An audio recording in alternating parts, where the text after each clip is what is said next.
दोस्तों नमस्कार। मैं हूं अजय प्रकाश और आप देख रहे हैं जन्नत ज्वार। लक्ष्मी नारायण जी, अगर आने वाले वर्षों में जब परिसीमन होगा तो उसके बाद क्या खतरा महसूस करता है झारखंड का मूलवासी, खासकर आदिवासी?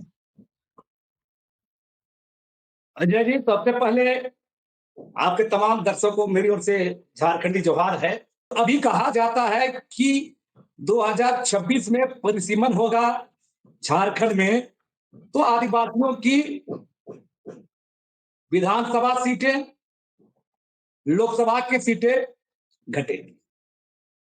कि जब देश का संविधान बना, देश के 10 राज्यों में पांचवी इलाका, पांचवी अनुसूचित क्षेत्र का इलाका चिन्हित किया गया। जी। तो देश के अंदर में पांचवी अनुसूचित इलाका के लिए, पांचवी अनुसूचित क्षेत्र के लिए विशेष नियम की बात भारतीय संविधान में कहा गया है, जिसको हम अनुच्छेद 244 कहते हैं। तो अनुच्छेद 244 में और पांचवी अनुसूचित क्षेत्र में राज्य के संवैधानिक प्रमुख राज्यपाल होते हैं, कस्टोडियन होते हैं। तो आप देखेंगे कि जो पांचवी अनुसूचित इलाका में विकास के नाम पर, रेलवे परियोजना के नाम पर, विद्युत परियोजना के नाम पर, कल कारखाना के नाम पर, खान खदान के नाम पर, सरकारी संस्थानों के नाम पर बड़े पैमाने पर आदिवासी इलाकों के लोगों की, आदिवासियों की जमीन ली गई। और आदिवासियों का जमीन ही नहीं लिया गया, उनकी संस्कृति, उनकी पहचान, उसकी भाषा, उनकी आस्था, उनका तमाम चीजों पर ही चोट किया गया। हम उदाहरण देंगे, जो भी आप देखिएगा, कल कारखाना लगे हो या खान खदान हो, आप देखिए कि रांची में एचईसी बना। तो एचईसी बना, 50 गांव उजड़ गए, तमाम कोयला खदान, बहुत गांव उजड़ गए, विस्थापित हो गए, और आदिवासियों को दोहरा नहीं तिहरा मान झेलना पड़ता है। ये तो विकास योजना के नाम पर परियोजना बनती है, कल कारखाना के नाम पर जमीन लिया जाता है, बाहर के लोग आ जाते हैं, और बाहर के लोग बच जाते हैं, हमारा लोग विस्थापित और पलायन करने को मजबूर हो जाते। तो मेरा कहना है कि और प्रत्येक साल राष्ट्रपति को रिपोर्ट भेजना होता है राज्यपाल के द्वारा, सिरू इलाका का मैंने अवलोकन करते हुए, सिरू इलाका का मूल्यांकन करते हुए ये रिपोर्ट कितना राष्ट्रपति को राज्यपालों के द्वारा दिया गया है, कितने राज्यपालों ने इस नियम का पालन किया है। तो मैं बार बार कह रहा हूं, जब विशेष इलाका में आप आबादी घट रही है, परिश्रम की बात कर रहे हैं, कौन जिम्मेवार है? आदिवासियों की आबादी घटी है, इसकी जिम्मेवार कौन है? आदिवासी समुदाय है। भारत का संविधान है, केंद्र सरकार है, भारत सरकार है, राज्य सरकार है, राज्यपाल है, राष्ट्रपति है। क्योंकि उनके द्वारा इस चीजों को ध्यान नहीं दिया गया, और आज स्थिति ऐसी हो गई है, मैंने करेगा कोई भरेगा कोई। करे, भारत का संविधान है, राज्यपाल अपना उत्तरदायित्व को निर्वहन नहीं किया है, राष्ट्रपति अपने उत्तरदायित्व को निर्वहन नहीं किया है, केंद्र सरकार उत्तरदायित्व को निर्वहन नहीं किया है, राज्य सरकार उनके अधिकारियों ने उसका उत्तरदायित्व निर्वहन नहीं किया है, उससे जिम्मेवार आदिवासी समुदाय होगा। मेरे तो निस्सहाय हो गए इस देश के अंदर में। इस देश के अंदर आदिवासी तो निरीह प्राणी हो गया, जो एक एक इंच, एक एक जर्रा जर्रा अपना अधिकार लेने के लिए आज भी लड़ना पड़ता है। किसने संविधान, किसने सत्ता, किसके लिए सरकार, किसके लिए राज्य मसरी है? तो ये आदिवासियों को निस्ताना पूछ लक्ष्मी करके। नारायण जी, कुछ सवालों पर थोड़ा हम चलते हैं। ये बताइए कि अगर झारखंड में परिसीमन होता है, तो क्या यह उम्मीद है कि झारखंड राज्य का जिन वजहों से निर्माण हुआ, जिन ज़रूरतों और जिन आवाज़ों के बलिदान की बदौलत झारखंड बना, वह अपने डेमोग्राफी में बिल्कुल बदल जाएगा? परिसीमन के बाद बाहरी लोग यानी पूर्वी उत्तर प्रदेश, बिहार के लोगों की संख्या इतनी बढ़ जाएगी कि आदिवासी सीटें बहुत मायने नहीं रख पाएँगी, आदिवासी प्राथमिकता बहुत मायने नहीं रख पाएगी? हम बार बार कह रहे हैं, जी। आदिवासियों को राजनीतिक रूप से हाशिए में ले जाने का ही नहीं, कुचलने का, उनके राजनीतिक अधिकारों का, उनके आवाजों का, उनके आंदोलनों का, उनके संवैधानिक अधिकारों का कुचलने का भी तरीका है। हम सीट घटेगी, राजनीति वजूद ही नहीं रहेगा। आप जो अभी जो एमपी एमएलए बनते हैं, इन लोग तो जेन्युइन मुद्दा में, आदिवासी मुद्दों पर बोलने का औकात नहीं रखते। 28 विधायक है झारखंड में, 5 सीटें लोकसभा में आरक्षित है, कितने आदिवासी सवाल बोल पाते हैं? कल सीटें घट जाएगी और क्या स्थिति रह जाएगा, समझ सकते हैं? झारखंड विधानसभा का तो स्वरूप बदल जाएगा।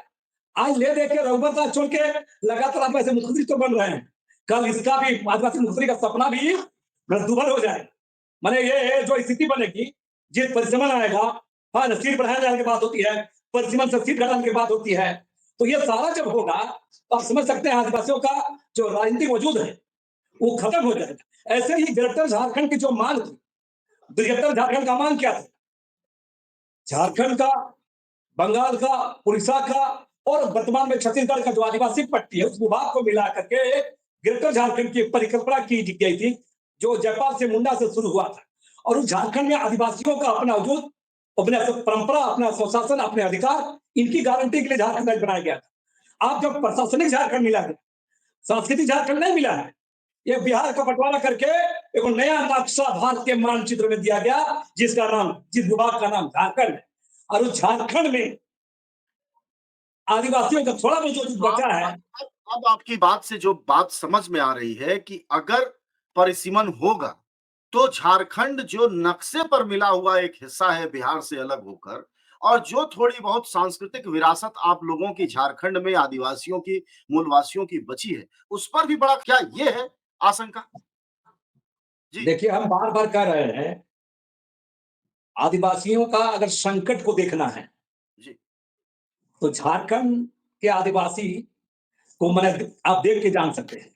हम कह रहे हैं परिसीमन का सवाल है, डेमोग्राफी का सवाल है, आबादी घटने का सवाल है, संविधान प्रदत्त अधिकारों को लागू नहीं होने का सवाल है, जमीन कानूनों को लागू नहीं होने का सवाल है। तो ये बहुत सारे चीज, देखिए आप यूसीसी कानून है, तो ये बहुत सारे ऐसे चीज है जो आदिवासियों के वजूद को, उनकी राजनीति को, उनका जो पहचान को, उनकी संस्कृति को, उनकी जमीन को मतलब खत्म करने की मतलब साजिश यहाँ पर चल रहा है। और आने वाले कल में आदिवासी इस खतरे से लगातार जूझता रहेगा। और बता रहे हैं, सबसे बहुत महत्वपूर्ण सवाल, सरकारें आ रही है, जा रही है, आप बता सकते हैं, हम एक उदाहरण दे रहे हैं आपको। देखिए सवाल देश की जो राइस मशीनरी है, जी। जो देश के शासक वर्ग से भी आदिवासी समुदाय का सवाल बनता है।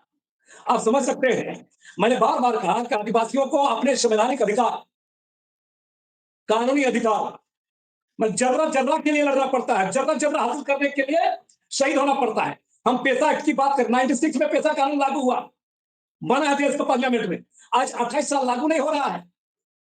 सीएनटी एसपीटी एक जमीन कानून है, वो इंप्लीमेंट नहीं होता है। 5वीं अनुसूची अक्षर से चिन्हित किया गया है, अनुच्छेद 234 को इंप्लीमेंट नहीं होता है। एससी एसटी एट्रोसिटी एक्ट ये इंप्लीमेंट नहीं होता है। कितना गिनाए हम? तो मेरा कहना है कि जो स्थिति बन रही है कि अब परिसीमन के सवाल पर अगर सीटें घटेगी तो ये सवाल हम जैसे लोग और आदिवासी समुदाय उठाएगा कि कौन है इसका जिम्मेदार। इसका क्या जिम्मेवार आप आदिवासी नेतृत्व को, आदिवासी नेताओं को मानते हैं बड़े स्तर पर कि इसके लिए जो सत्ता लोलुपता है इसके लिए जिम्मेदार है? हुजूर, हम बोलते हैं, मान लो आदिवासी भाषा में धांगर बोलते हैं, धांगर समझते हैं? जी। धांगर, हम लोग में आदिवासी भाषा में धांगर बोला जाता है, बोलचाल की भाषा में। आदिवासी नेता राजनीतिक पार्टियों के मोहरे हैं, धांगर हैं, गुलाम। वो संवैधानिक बात तक नहीं करते हैं, आज समाज की बातें नहीं करते हैं, आदिवासियों के रिजर्व सीट से जीत के आते हैं, आदिवासियों की बात करने की हिम्मत उन लोग को नहीं है।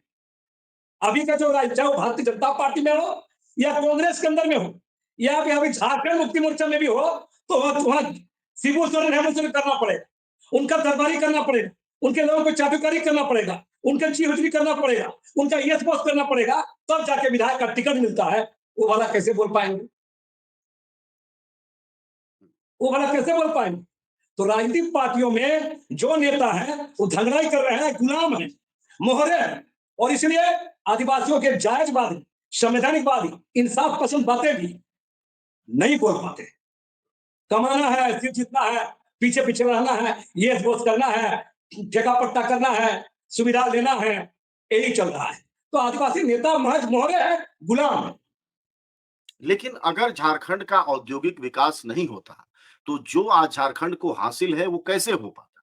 जिसकी वजह से बाहरी आबादी वहाँ बढ़ी, टेक्नोलॉजी के लेवल पर काम करने के स्तर पर, फैक्ट्रियों में बड़े अधिकारियों के स्तर पर, वहाँ के लोकल समाजों का क्या कंपनियों ने जानबूझ के इस्तेमाल नहीं किया या वो क्षमताएँ झारखंड में नहीं थी?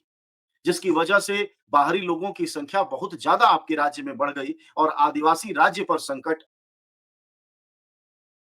देखिए,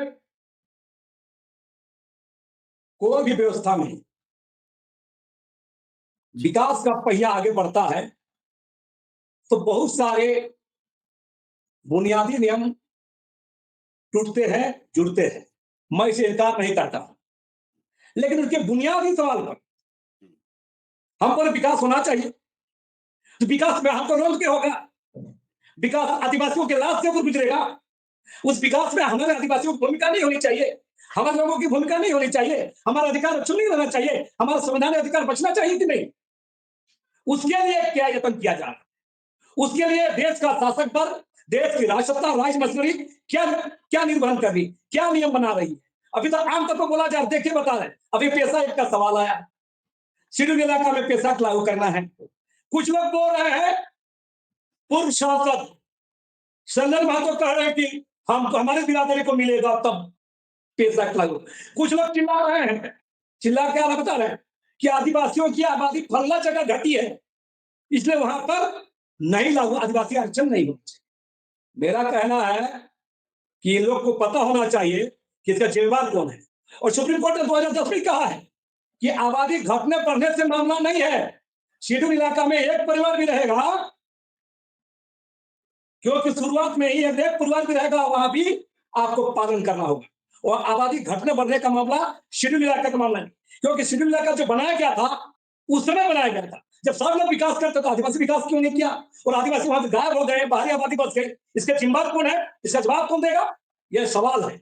मैं कह रहा हूं विकास हुआ है, राज सत्ता सरकारों को भी इस पर सोचना चाहिए कि किसी भी युग में उनके राजनीतिक वजूद, अधिकार, माने जो सामाजिक संरचना माने बचा रहे, इसका ख्याल रखना चाहिए।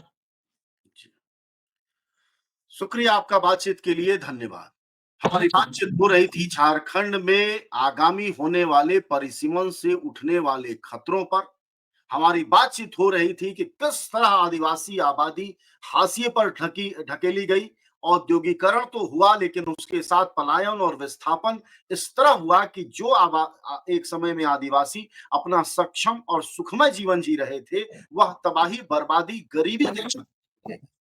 और आशंका ये है कि आने वाले समय में अगर परिसीमन होता है और जिस तरह से आदिवासी समाज का आरोप है कि बाहरी लोगों का अतिक्रमण बढ़ा है, बाहरी लोगों की संख्या बढ़ी है, उनका इंक्रोचमेंट बढ़ा है, उस हिसाब से हो सकता है कि 81 में से अगर उन सीटों को बढ़ाकर 90 कर दिया जाता है, 95 कर दिया जाता है, तब भी बाहरी प्रभाव वाली सीटें ज्यादा होंगी आदिवासी प्रभाव वाली सीटों से और उससे पूरे आदिवासियत पर खतरा आ जाएगा। जो लोग भी इस बात को सुन रहे हैं, उन्हें यह बात समझनी चाहिए, जिस तरफ लक्ष्मी नारायण मुंडा भी इशारा कर रहे थे कि जब पेशा एक्ट लागू हुआ और आदिवासियों को विशेष अधिकार आदिवासी इलाकों में दिए गए, तो कोई यह उपहार नहीं दिया गया, बल्कि उनके पुरखों को, उनकी खेती को, उनकी जिंदगी को कंपनियों के लिए, खनिज के लिए, देश के विकास के लिए उनको जगह जमीन से उजाड़ा गया। उनकी नदियां, उनके जंगल, उनकी फसलें बर्बाद की गईं और वहां औद्योगिकरण हुआ, जिसकी बदौलत हम दुनिया में बड़े और ताकतवर देश बने। इसके बदले मुआवजे के स्तर पर बहुत मामूली तौर पर कुछ सुविधाएं दी गई, कुछ आरक्षण दिए गए। वह वही सुविधाएं और आरक्षण हैं जिस पर अब बाहरी लोगों की निगाह है और उनको लगता है कि अब बराबरी आ जानी चाहिए। लेकिन जिनके त्याग और तपस्या और जिनकी संस्कृति खत्म हुई है, वह लोग उस पीड़ा को समझते हैं और इसीलिए इस खतरे को भी समझते हैं। और जाहिर तौर पर इस खतरे का अनुमान तो सत्ता में बैठी पार्टियों को भी है, लेकिन सत्ता की अपनी समझ होती है, सत्ता की अपनी सियासत और रणनीति होती है, जिसके लिए सत्ता संचालन की जो पूंजी होती है, कहते हैं कुर्सी सबको झुका देती है। इसलिए कितना भी बुलंद नेता क्यों न हो और अपने समाज, अपने लोगों की आवाज़ क्यों न उठाता हो, जब वो सत्ता पर बैठता है तो उसमें अलग ही ढंग की बातचीत और लहज़ा आ जाता है और संभवतः यही वजह है कि आदिवासी समाज की बड़ी पार्टियाँ भी इन सवालों से टकराने से थोड़ा बच रही हैं। खैर लक्ष्मी नारायण मुंडा जैसे तमाम नेता हैं झारखंड में जो इन सवालों को उठाते हैं और उम्मीद की जानी चाहिए कि इन सवालों के बरक्स ही परिसीमन होगा और उन विशेष परिस्थितियों में इस बात का भी ध्यान रखा जाएगा कि परिसीमन अगर होता है तो वहां आदिवासियत, उनकी संस्कृति, उनकी भाषा, उनका सब कुछ जल जंगल जमीन बचा रहे, कहीं से भी कोई अतिक्रमण न हो, चाहे वह बांग्लादेश का अतिक्रमण हो या फिर यूपी बिहार का ही